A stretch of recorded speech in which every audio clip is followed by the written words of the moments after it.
뒤에 영웅이 되다는 주제로 함께 말씀 나눌까 합니다. 기도 무대 뒤에 영웅이 되다.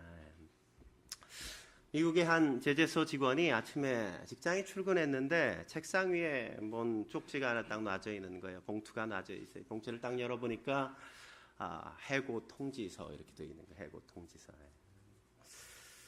근데 아무도 거기에 대해서 아는 척하지 않고 아무도 거기에 대해서 설명해 주지 않는 거죠. 모두가 다 모른 척 그냥 해고 통지서 한 장만 달랑 놓여 있는 거죠. 졸퇴라 그러죠. 졸지에 퇴직을 당한 거죠. 졸퇴. 얼마나 황당하겠습니까?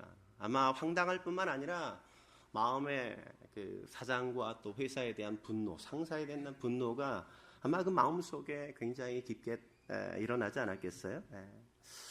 마음 같아선 이렇게 퇴직을 당하고 회사 바로 앞에다가 그냥 제재소를 또 하나 지어서 복수를 해보고 싶은 마음이 있었지만 그만한 자산이 없는 거예요. 자산이 없어요. 분노 또 복수심 이런 것들이 마음속에 끊임없이 일어나는데 뭔가 할 수 없다는 것 때문에 또 그 자괴감이 그 마음속에 끊임없이 있는 겁니다. 그렇게 시간을 보내니까 자꾸 자포자기가 되어지고 견딜 수 없어서 집을 가출하게 되었어요. 모든 걸 잊고 싶었는데 잊으려고 하면 할수록 더 마음속에 일어나는 분노가 또 복수심에 대한 마음들이 그 마음에서 사라지지가 않아요. 가지고 간 돈을 다 써버리고 어쩔 수 없이 집으로 돌아와서 아내 앞에 그렇게 얘기했습니다. 여보, 나 그만 살고 싶어. 모든 노력을 다 해봤는데 다 안 되는 거 어떻게 해. 이제 그만 살았으면 좋겠어. 그러자 아내가 남편의 손을 꼭 잡더니 아내가 그렇게 얘기하는 거예요. 여보, 당신이 지금까지 노력한 거 다 알고 있어. 애쓴 거 다 알고 있어. 근데 당신이 지금까지 한 가지 시도해보지 않은 게 있잖아. 당신은 당신이 처한 환경을 가지고 하나님 앞에 나아가서 기도해보지 않았잖아. 기도해보지 않았잖아.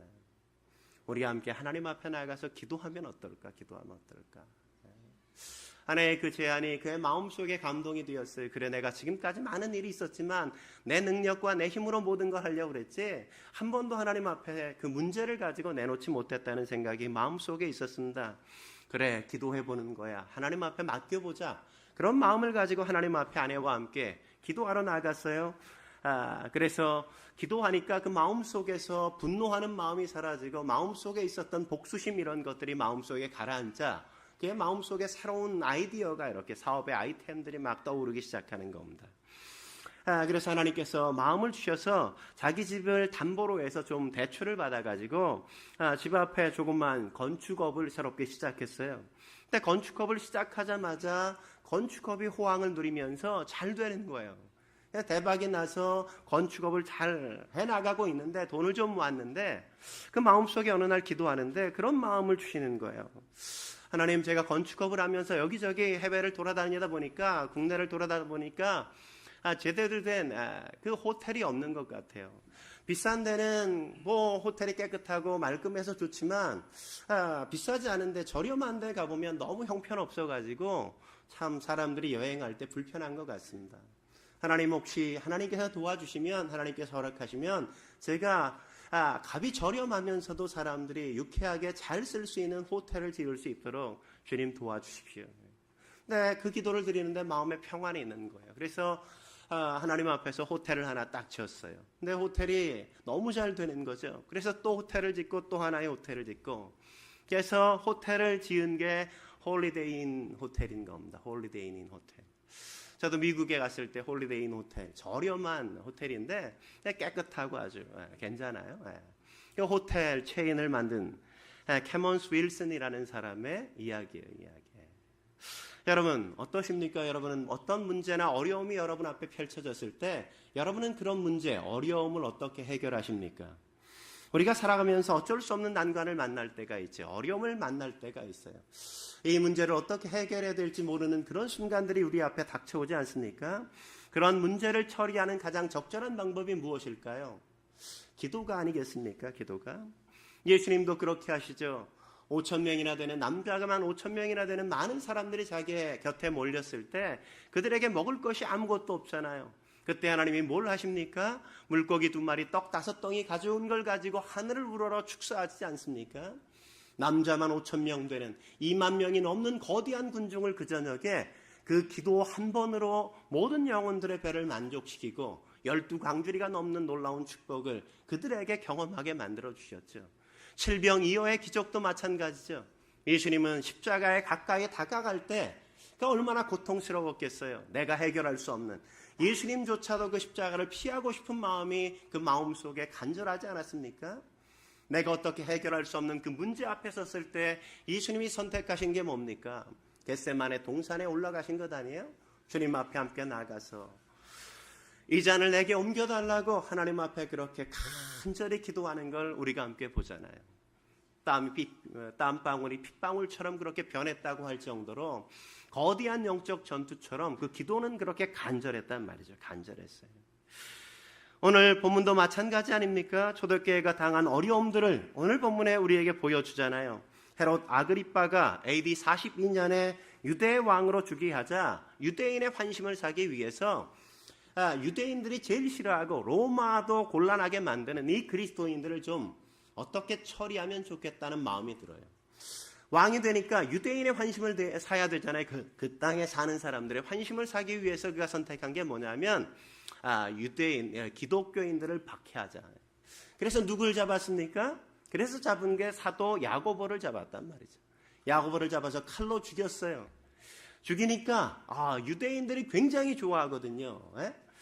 사도 야고보는 누구예요? 베드로, 야고보, 요한. 그러니까 두 번째 2인자, 기독교 지도자 가운데 2인자가 야고보였단 말이죠. 근데 그 둘째 2인자를 잡아 죽이니까 유대인들이 너무 만족해하고 좋아한단 말이죠. 그러니까 헤롯 아그리빠가 어떻게 해요? 야, 그러면 베드로도 잡아서 한번 죽여버리면 내가 더 인기가 높아지겠지. 내가 이 나라 통치를 더 잘할 수 있겠지. 그래서 누구를 잡아요? 베드로를 잡았단 말이죠. 오늘 5절 말씀 같이 한번 읽어볼까요?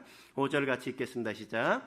이에 베드로는 옥에 갇혔고 교회는 그를 위하여 간절히 하나님께 기도하더라. 사도 베드로가 잡히고 교회 지도자가 잡혀서 감옥에 갇히자 초대교회가 어떻게 합니까? 성도들이 그들이 할 수 있었던 게 뭐라고요? 그들이 함께 기도하기를 힘썼다고 이야기하죠. 어려운 일이나 힘든 일을 만날 때 우리가 할 수 있는 최선이 뭘까요? 기도하는 거란 말이죠. 기도. 왜 기도가 우리가 할 수 있는 최선일까요? 마가복음 9장 29절에는 이렇게 말합니다. 같이 읽어볼까요? 시작. 기도 외에는 다른 것으로는 이런 종류가 나갈 수 없느니라. 기도 외에는 다른 것으로는 이런 능력이 나갈 수 없다. 해결할 수 있는 능력이 없다. 이런 거란 말이죠.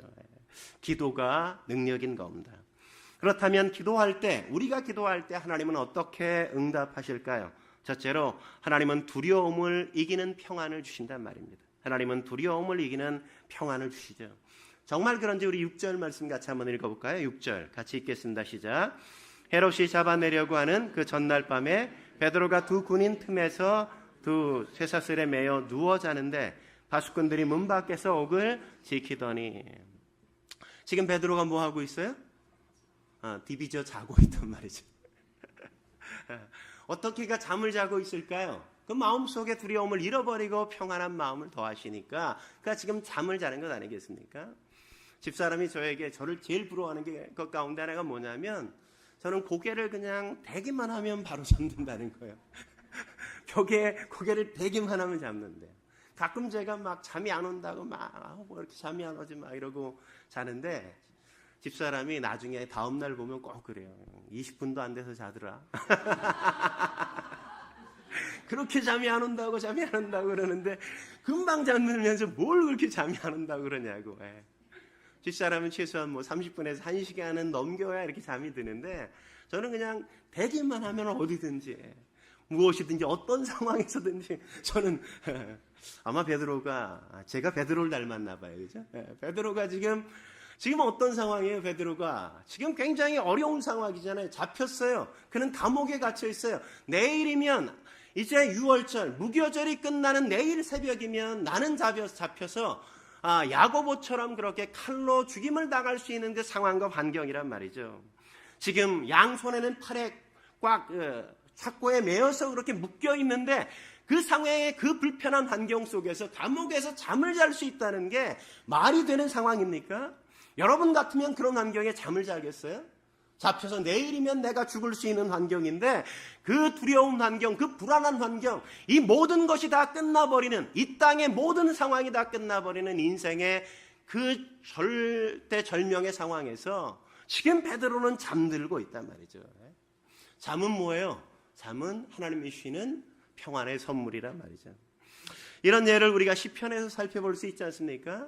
다윗을 보십시오. 그는 사울에게 쫓기면서 얼마나 오랜 시간 도망자의 신세를 살았습니까? 광야에서 물려 최소한 13년 이상 도망자로 삶을 살았단 말이죠. 근데 시편의 그의 고백을 보면 그가 그 속에서도 그는 평안하게 잠을 청했다는 사실을 우리가 볼 수 있죠. 시편 3편 5절 같이 한번 읽어볼까요? 시편 3편 5절 같이 읽겠습니다. 시작. 내가 누워 자고 깨었으니 여호와께서 나를 붙드심이로다. 누가 나를 끊임없이 쫓고 있다면, 누군가 나를 끊임없이 추적한다면 여러분 편안하게 잘 수 있습니까? 잠이 안 오잖아요. 잠이 안 오잖아요. 병화 형제랑 오늘 아침에도 오면서 얘기하는데 회사에서 뭔가 얘기를 하는데 뭐 결정도 안 해주고 자꾸 그러니까 어젯밤 한숨도 잠을 제대로 잘 수 없다고 해. 뭔가 빨리 결정을 해주고 뭔가 일을 해나갈 수 있도록 만들어야 내가 편안한데 그냥 결정이 자꾸 미루어지는 것만 해도 그렇게 잠을 못 잔단 말이죠. 근데 누군가 나를 잡아서 잡아 죽이려고 노력해요. 끊임없이 나를 추적해와요. 근데 잠을 잘 수 있냔 말이죠. 잠을 자. 근데 오늘 다윗은 뭐라고 얘기합니까? 나는 누워 자고 깨었으니 뭐라고요? 여호와께서 나를 붙드심이니라. 내가 왜 잘 수 있다고요? 여호와께서 나를 붙드시니까, 주님이 나를 붙잡으시니까 추적자의 손에 나의 생명이 있는 게 아니라 하나님의 손에 나의 생명이 있다는 사실을 내가 아니까 하나님 앞에 맡기고 내가 편안하게 쉼을 쉴 수 있다는 거죠. 시편 4편 8절에도 뭐라고 고백합니까? 다윗은 이렇게 고백하죠. 내가 평안히 눕고 자기도 하리니 나를 안전히 살게 하시는 이는 오직 여호와시니이다. 누가 우리를 안전하게 해요? 하나님이 우리를 안전하게 하신단 말이죠. 삶은 환경이 우리를 주장하는 게 아니란 말이죠. 누가 우리를 어떻게 하는 게 아니라 하나님이 허락하시지 않으시면 그 모든 것들이 불가능하단 말이죠. 인생을 창조하시고 인생을 주관하시는 분이 하나님이라는 사실을 아는 그 사람, 그리고 하나님이 우리에게 우리를 붙잡아 주시고 인도하시는 것을 아는 그 사람이 평안을 얻을 수 있어요. 어떤 상황에도 그는 잠을 취할 수 있고 안정을 누릴 수 있는 것 아니겠습니까? 어떻게 대적이 쫓아오는데 잠을 잘 수 있어요? 여호와께서 그 모든 것에서 나를 지키실 줄 아는 그 사람이 평안을 누리고 잠을 잔단 말이죠. 다윗의 아들 솔로몬이 그래서 뭐라고 고백합니까? 시편 127편에 2절에 이렇게 고백하죠. 같이 한번 읽어볼까요? 시작. 너희가 일찍이 일어나고 늦게 누우며 수고의 떡을 먹음이 헛되도다. 그러므로 여호와께서 그의 사랑하시는 자에게 잠을 주시는도다. 일찍 일어나고 늦게 자요. 일찍 일어나고 늦게 잔다는 건 뭡니까? 내가 내 삶 속에서 어떻게 성공해 보려고 끊임없이 노력하고 애쓴다는 거죠. 발버둥 친단 말이죠. 다른 사람보다 조금 더 일찍 일어나서 조금 더 빨리 시작하고, 다른 사람 다 잘 때 나는 더 늦게까지 일해서 성공해 보겠다. 열심히 노력해서 내가 인정받아 보겠다. 더 부유한 삶, 더 능력 있는 삶을 살아보겠다. 그렇게 노력하지만 그게 정말 그렇게 됩니까? 그게 아니란 말이죠. 그래서 시편 기자 솔로몬은 뭐라고 얘기하는 겁니까? 여호와께서 그가 사랑하시는 자에게 잠을 주신단 말이죠. 내가 노력하고 애써도 안 되는 건 누가 인생을 붙잡고 있어요? 하나님이 붙잡고 계신단 말이에요. 하나님이 사랑하는 자에게 충분한 쉼을 취하고, 그가 충분히 쉼을 취하면서 에너지를 얻고, 내가 피곤하지 않은 그 육체를 가지고 사람들과 만나야 건강한 에너지가 나오고 사람들과의 만남 속에서 뭔가 아름다운 열매를 창조해 나갈 수 있는 것 아닙니까? 늘 근심하고 걱정한다고 일이 이루어지는 게 어디 있어요? 그런다고 이루어지는 건 아무것도 없어요. 늘 걱정하는 사람 보면 걱정만 해. 아무것도 못하고 해. 아무것도 못하고. 그러니까 안 되는 거예요. 안 되는 거예요. 염려를 다 주께 맡겨버려야 된단 말이에요. 맡겨버려야. 하나님 앞에 맡길 수 있어야 내가 평안을 누리고, 기도할 수 있어야 내 마음속에 안정이 있단 말이죠. 내 마음에 일어나는 두려움, 불안, 염려, 걱정들, 그 모든 것들을 다 해결하고 하나님이 주시는 진정한 평화를 함께 누리면서 안식할 수 있는 것입니다. 여러분 베드로를 보십시오. 얼마나 달라요. 예전 그가 뭐라고 얘기했습니까? 예수님이 내가 앞으로 붙잡혀서 고난받고 내가 죽을 거야. 그러니까 주님 죽을지언정 내가 주님이 죽는 데까지 나는 결코 배반하지 않고 따라가겠습니다. 뭐 이렇게 장담하지 않습니까? 그죠? 근데 예수님이 딱 잡히고 끌려가니까 그런 사람 모르는데요. 입 싹 닫잖아요. 그죠? 왜 그랬어요? 에? 그는 위기가 찾아오니까 자기를 회피하는 거죠. 그죠? 그 상황을 회피하고 도피하고 도망자가 된단 말이죠. 그랬던 그가 오늘 본문에 어떻게 해요? 그가 내일 죽을지도 모르는데 이 밤에 디비져 자요. 뭐 한 거예요? 하나님 앞에 자기의 생명이 있음을 맡긴단 말이죠. 아는 거죠. 하나님께서 주신 생명, 하나님께서 하나님의 때 하나님께서 나를 이끄실 것을 확신할 수 있단 말이죠. 누가 평안을 누려요? 기도하는 사람이 하나님이 평화를 주시는 겁니다. 한 걸음 더 나가서 우리가 기도할 때 하나님은 어떻게 응답하실까요? 두 번째, 하나님은 절망적인 환경 속에 임재하신다는 겁니다. 절망적인 상황 속에라도 임재하신다는 거예요. 하나님은 단순히 우리의 마음의 두려움을 극복하고 평안할 수 있게 만드시는 것에서 멈추지 않는단 말이죠.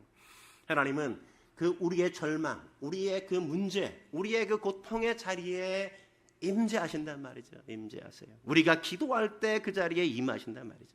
오늘 본문이 그렇게 말씀해 주잖아요. 오늘 본문 7절이 그렇게 말하지 않습니까? 7절 같이 한번 읽어볼까요? 7절 시작. 호련히 주의 사자가 나타나며 옥중의 광채가 빛나며 또 베드로의 옆구리를 쳐 깨워 이르되 급히 일어나라 하니 쇠사슬이 그의 손에서 벗어지더라. 호련히 주의 사자가 나타나며, 그죠? 주의 사자는 뭐예요? 하나님의 현현이란 말이죠. 하나님의 이 땅의 현현에서 그가 임재하시는 것 아니겠습니까? 어디에 임하셨어요? 옥중에 임하셨다고. 옥중에 임재하셨다고 말하죠. 하나님의 사자가 주의 임재가 어디 가운데 있습니까? 베드로의 그 절망적인 환경, 그 어둠의 환경, 칠흑 같은 그 상황 속에 임재하셔서 그를 어떻게 하세요? 광채를 빛나며, 광채가 빛나며 빛으로 임하셨단 말이죠. 빛으로 임하셨어요. 성경에 보면 하나님은 빛이라고 말씀하지 않습니까? 요한일서 1장 5절에 뭐라 그래요? 하나님은 빛이라 그에게는 어둠이 조금도 없으시도다. 뿐만 아니라 하나님은 모든 빛들의 아버지일 뿐만 아니라 하나님의 자녀들인 우리들 역시 빛의 자녀들이라고 이야기하죠. 우리가 잘 읽어야 돼요. 우리는 빛의 자녀지 빛을 진 빛의 자녀가 아니란 말이죠. 우리는 빛의 자녀가 아니라 빛의 자녀란 말이죠. 빛의 자녀. 그러므로 우리가 빛의 자녀답게 우리가 삶을 살아야 되는 거죠. 성경에 보면 하나님께서 그 고통 속에 그 절망 가운데 빛으로 임재하시는 장면을 성경에 우리가 굉장히 많이 볼 수 있지 않습니까? 구약의 대표적인 사건이 뭡니까? 모세가 광야에서 40년 동안을 살잖아요. 그는 처음은 광대했으나 마지막이 마치 그냥 아무것도 아닌 것처럼 세상에 모든 사람들에게 다 잊혀지는 것처럼 그렇게 살아가지 않습니까? 처음에 그는 애굽의 바로의 왕자였어요. 왕자로 삶을 시작했는데 그는 광야에서 목동으로 삶을 끝내갈 그 판이었단 말이죠. 왕자로 살았던 그 모든 것들을 다 잃어버리고 그는 역사 속에 그냥 다 잊혀지는 존재처럼 아무것도 아닌 것처럼 그가 느껴질 때 그는 얼마나 절망했을까요? 나는 아무것도 아니야. 나는 아무것도 할 수 없어. 내 인생은 이렇게 광야에서 저 모리알처럼 내 인생은 끝나는 건 아닌가? 어쩌면 그 속에서 절망하고 낙심하고 그는 포기하고 좌절하지 않았겠습니까? 근데 그 시간에 어떻게 하세요? 하나님이 어느 날 그를 찾아오시잖아요. 떨기나무 가운데 불꽃으로 임재하셔서 주님이 그에게 말씀하시잖아요. 이것은 거룩한 땅이니 내 발에서 신을 벗으라. 그에게 말씀하시면서 그에게 새로운 인생, 새로운 사명. 그러니까 광야에서 잊혀질 존재였는데 그를 불러서 어떻게 하세요? 출애굽의 영으로 만들잖아요. 역사가 기억하는 존재 모세로 그를 세우신단 말이죠. 우리가 어디 있느냐가 중요한 게 아닙니다. 어떤 환경에 있느냐가 중요한 게 아니에요. 광야 속에 모래알갱이처럼 사는 인생일지라도 하나님은 그를 기억하시고 그에게 빛으로 임재하시면 그를 들어서 역사 속에 찬란한 인물로 만드실 수 있는 것 아니겠습니까? 하나님은 그런 능력 있는 분이라는 사실을 믿으시기 바랍니다. 신약 성경에도 보십시오. 빛으로 임재하신 장면이 어디 있어요? 바울을 부를 때 그렇게 하시지 않습니까? 다메섹 도상으로 갈 때 하나님이 그에게 빛으로 임재하셔서 그가 눈을 멀잖아요. 눈을 멀잖아요. 그죠? 사울아 사울아 내가 나를 왜 박해하느냐 그렇게 말씀하실 때 그는 주님을 만나고 나서 새로운 인생을 출발하게 되어지지 않습니까? 주님을 만나지 않았다면 그는 아마 유대교의 종교 지도자 가운데 한 사람으로 그의 인생은 그렇게 역사 속에 잊혀지고 말았을 거예요. 그런데 주님이 빛으로 그에게 임재하셔서 그를 부르시자 그는 새로운 인생을 시작하고 기독교를 기독교되게 만들 수 있는 위대한 하나님의 도구로 하나님의 사람으로 그가 쓰임받게 되는 것 아니겠어요? 어떤 환경이냐 어떤 상황이가 중요하지 않단 말이죠. 오늘 베드로도 마찬가지죠. 그는 절망적인 상황 속에 놓였습니다. 소망이라고는 더 이상 찾아볼 수 없단 말이죠. 이 어두운 밤처럼 그의 앞길도 다 끝난 것처럼 이제 죽음밖에 남지 않은 것처럼 그렇게 칠흑같이 어두웠단 말이죠. 그런데 그 어둠을 뚫고 하나님이 그에게 임하신 것 아니겠어요? 절망 가운데 찾아오셨어요. 하나님이 개입하신 거죠. 하나님은 어떤 분이십니까? 불가능이 없으신 분이잖아요. 모든 것을 가능케 하시는 분이 바로 하나님이 아닙니까? 마가복음 9장 23절에 뭐라고 예수님께서 말씀하십니까? 같이 한번 읽어볼까요? 시작. 예수께서 이르시되 할 수 있거든이 무슨 말이냐? 믿는 자에게는 능히 하지 못할 일이 없느니라. 뭐예요? 믿는 자에게는 뭐예요? 능히 하지 못할 일이 없단 말이죠. 없단 말이죠. 하나님은 능히 하지 못할 일이 없어요. 하나님은 모든 게 다 가능하신 분이란 말이죠. 어떤 환경이냐, 어떤 사람이냐, 어떤 상태냐 그런 것들이 중요한 게 아니에요. 하나님 앞에 그 문제를 가지고 나아가서 그분 앞에 올려드릴 수 있다면, 그분 앞에 기도할 수 있다면, 그분 앞에 나의 문제를 맡겨드리고 그분을 신뢰할 수 있다면 하나님께서 그것에 임하시면 끝난단 말이죠. 임하시면 끝나는 거예요. 임재하시면 역사는 이루어진단 말이죠. 역사는 이루어져요. 절망도 사라지고 죽음도 끝나고 질병도 도망가고 홍해도 갈라지지 않습니까? 사랑하는 성도 여러분, 여러분도 그런 상황 속에 있지 않습니까? 감옥에 갇힌 것처럼, 무엇에 매인 것처럼 내 삶에 한날이 앞이 잘 보이지 않는 그런 어둠이 여러분의 삶 가운데 있지 않습니까? 그렇다면 여러분 기도하십시오. 하나님 앞에 왜 기도하지 않습니까? 그냥 늘 근심하고 걱정하고 늘 푸념만 늘어놓는 것에서 왜 끝나고 거기서 멈춰섭니까? 왜? 여러분이 근심하고 걱정한다고 푸념한다고 뭐가 해결되어지고 뭐가 달라질 수 있습니까? 여러분의 걱정이 우리 머리털 하나라도 어떻게 나게 하고 사라지게 만들 수 있나요? 그런 거 할 수 없잖아요. 할 수 없잖아요. 우리가 하나님 앞에 기도하면 그분이 모든 것들을 함께 이루실 것을 믿으셔야만 합니다. 하나님 앞에 올려드릴 때 홍해가 갈라지는 역사도 있고 요단강이 갈라지는 역사도 있죠.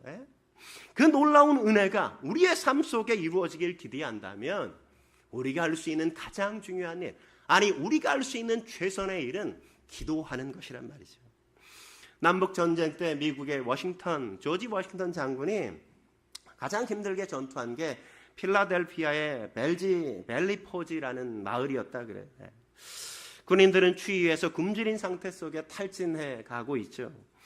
워싱턴이 전투에 승리할 거라는 생각을 한 사람은 거의 아무도 없었다 그래요. 근데 그의 비서만이 유일하게 반드시 조지 워싱턴은 승리할 거라고 그렇게 확신했대요. 왜 그렇게 확신하냐고, 지금 전세가 이런 상황인데 우리가 저렇게 뻔하지 않냐고, 어떻게 그걸 확신할 수 있냐고 그랬더니 그 워싱턴의 비서인 루이스가 말하기를 워싱턴 장군은 하루에 4번 성경을 읽고 기도했다는 거죠. 4번 성경을 읽고 기도했다는 거예요. 기도를 마치고 나오는 그의 얼굴은 언제나 한결같이 평화로웠다는 겁니다. 전투는 끝까지 누가 침착성을 유지하느냐의 싸움에 달렸다는 거죠. 그가 성경을 읽고 기도하면서 하나님께서 그 마음속에 평화를 주시고 그 마음속에 임재하셔서 그 모든 환경들을 넉넉히 잘 바라볼 수 있게 만들었기 때문에 그가 승리할 수 있다고 그의 비서는 자신했단 말이죠. 그렇습니다. 우리의 마음에 뭐가 중요해요? 하나님 앞에 기도하고 그분께서 우리의 삶 속에 임재하시고 역사하시는 거죠. 그래서 벨리포지에는 지금도 워싱턴 기념교회가 있다고 이야기하지 않습니까? 거기에 보면 민족의 지도자들이 겸손한 마음으로 백성을 섬기게 하소서. 아마 그렇게 조지 워싱턴이 기도한 것처럼 그는 그렇게 거기에 그렇게 비석에 쓰여져 있는 게 아닌가 하는 생각을 해봅니다. 마지막으로 우리가 기도할 때 하나님이 어떻게 응답하실까요? 세 번째, 하나님은 우리의 생각을 초월해 역사하신단 말이죠. 우리의 생각을 초월해 역사하신단 말이죠. 하나님이 어떻게 우리의 기도에 응답하십니까? 단순히 우리가 기대하는 정도에서 기대하는 방법대로 역사하시지 않는다는 거죠. 하나님은 언제나 우리의 기대 이상으로 우리의 소망하는 것을 넘어서 응답하시는 분이라는 사실을 믿으시기 바랍니다. 오늘 베드로는 이런 것을 감히 상상할 수 있었겠습니까? 오늘 본문은 그렇게 말하지 않잖아요. 우리 9절 말씀 같이 한번 읽어볼까요? 9절 말씀? 9절 같이 한번 읽어보죠. 9절이 굉장히 재밌어요. 9절 같이 읽겠습니다. 시작. 베드로가 나와서 따라갈새 천사가 하는 것이 생시인 줄 알지 못하고 환상을 보는 거 아니라. 그러니까 생시인 줄 알지 못하고 뭐예요? 환상인 줄 아니라. 환상인 줄. 환상인 줄 안다는 건 뭐예요? 이게 가능한 거예요? 가능하지 않다는 거예요? 그러니까 생각할 때 가능하지 않은 일이라고 생각했단 말이죠. 그는 지금 깨어서 밀어서 지금 밖으로 탈출하고 감옥에서 추록되어 나왔는데 그는 지금 나와서도 그는 뭐예요? 이게 꿈이라고 생각했다고요. 이건 불가능하지 않아. 이건 실제가 아니야. 이건 환상인 거야. 그는 그렇게 지금 생각하고 있는 거잖아요. 생각하고 있는 거죠. 네? 그러니까 그는 뭐예요? 이런 일은 가능하지 않아. 이런 일은 있을 수 없어. 그렇게 생각하고 있는데 그 일이 뭐예요? 내 삶에 지금 이루어지고 있잖아요. 이루어지고 있어. 근데 이런 태도는 단순히 베드로만의 상황은 아니잖아요. 오늘 본문에 제일 재미난 게 뭡니까? 초대교회 성도들이 베드로가 잡히지 어떻게 해요? 모두가 함께 모여서 기도했단 말이에요. 기도했어.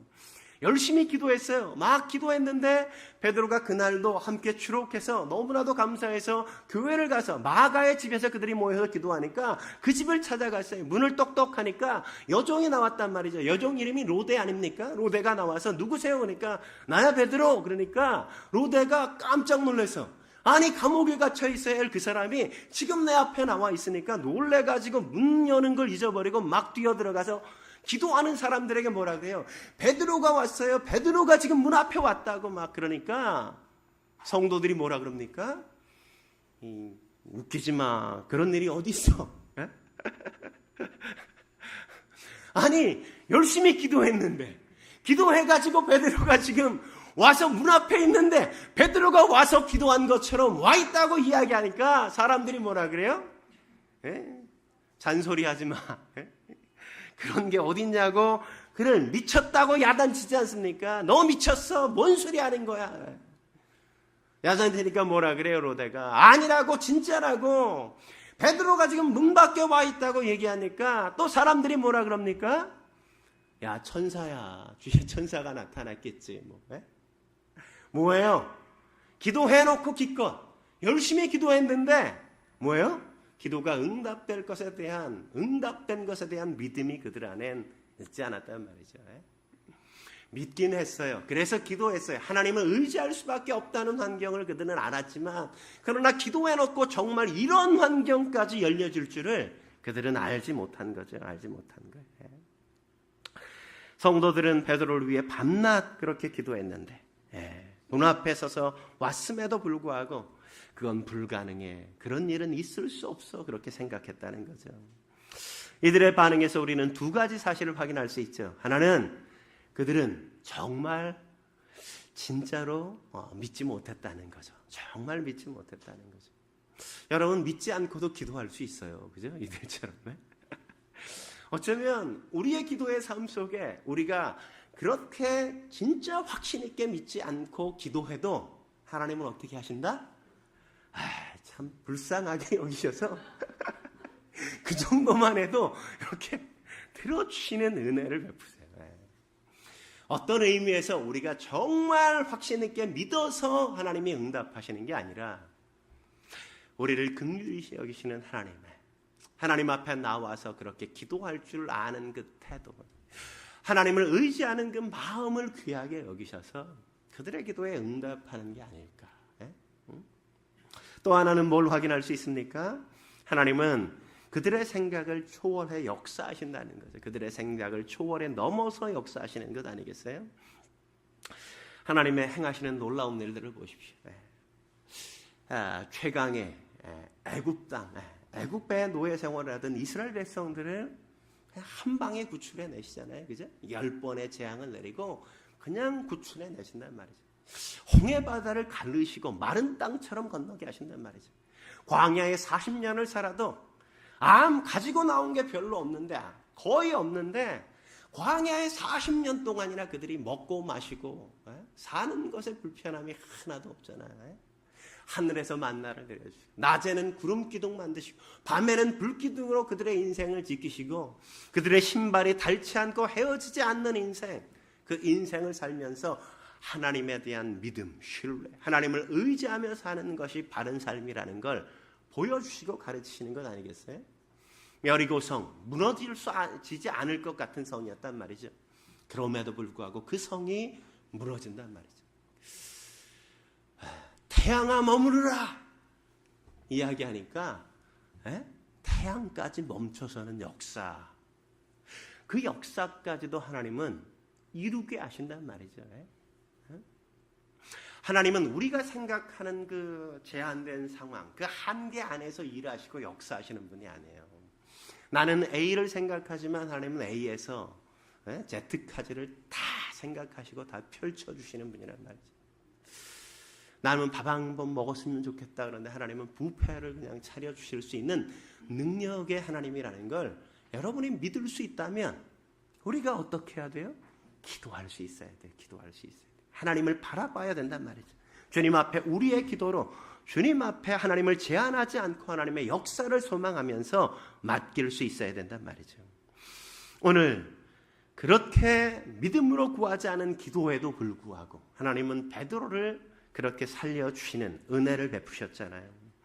한 유명한 목사님이 영국에 여행을 하다가 감리교 창시자인 존 웨슬러의 고택을 함께 방문하고 고색을 살펴보았다 그래요. 그 존 웨슬러가 지내던 집무실들 이런 것들을 막 가는데 그 안내하는 안내자가 그렇게 묻는 거예요. 바닥을 이렇게 가리치면서 저기 뭐가 보여? 그래서 아니 구멍이 하나 뚫려 있네요. 그랬더니 저 구멍이 뭔 구멍인 것처럼 보입니까?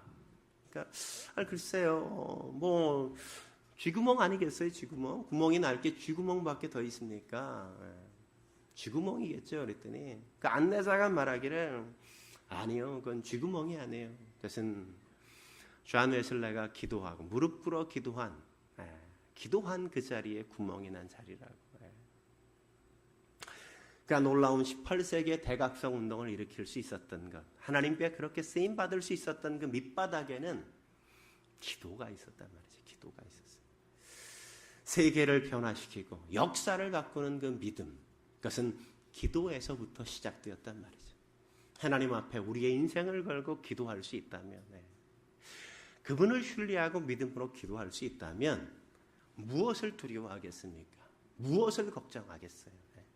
하나님이 이루실 것을 믿는다면, 그분이 전능하시고 그분이 여전히 이 땅의 주인이신 걸 우리가 확신한다면 우리는 넉넉히 이 인생의 여정 걸을 수 있지 않을까요? 그러므로 사랑하는 성도 여러분, 기도하십시오. 기도하십시오. 새벽 기도가 멀다고 그러면 집 가까운데 가서라도 기도하셔요. 기도하세요. 수요일, 금요일 여러분이 좀 멀지만 일상이 좀 바쁘지만 나와서 하나님을 예배하고 하나님 앞에 왜 기도하지 않습니까? 기도하지 않고 뭔가 잘 된다면 그것보다 더 위험한 일은 없는 거예요. 위험한 일은. 기도하지 않았어요. 하나님 앞에 예배하지도 않고 내 신앙이 하나님 앞에 이렇게 타오르지 않는데 뭔가 잘 돼. 그건 굉장히 위험한 거예요. 굉장히 위험한 거. 내가 어쩌면 더 타락해 갈 수 있고 내 인생이 더 무너질 가능성이 아주 높은 거란 말이죠. 높은 거예요. 기도 안 하니까 인생이 잘 안 되더라. 그게 정상인 거예요. 정상인 거예요. 기도 안 하니까 뭔가 막혀 있어. 왜? 기도하라고, 기도하라고, 무릎 꿇으라고, 하나님 앞에 서라고 말씀하시는 거죠. 저는 여러분이 기도했으면 좋겠어요. 하나님 말씀 앞에 있었으면 좋겠어요. 주님 곁에서 함께 하나님이 나를 통해서 행하시는 일들, 내가 뭔가 노력해서 얻는 것만이 아니라 그 이상을 볼 수 있어야 된단 말이죠. 그 이상을 경험한 사람만이 하나님 앞에 자신의 인생을 걸고 모험하는 인생 살아갈 수 있죠. 저와 여러분이 그런 삶 살아가도록 합시다. 함께 기도하시겠습니다. 거룩하신 하나님 아버지, 오늘도 주님 앞에 함께 나와 예배케 하시니 감사합니다. 그렇습니다. 초대교회의 그 어려움들, 위기들,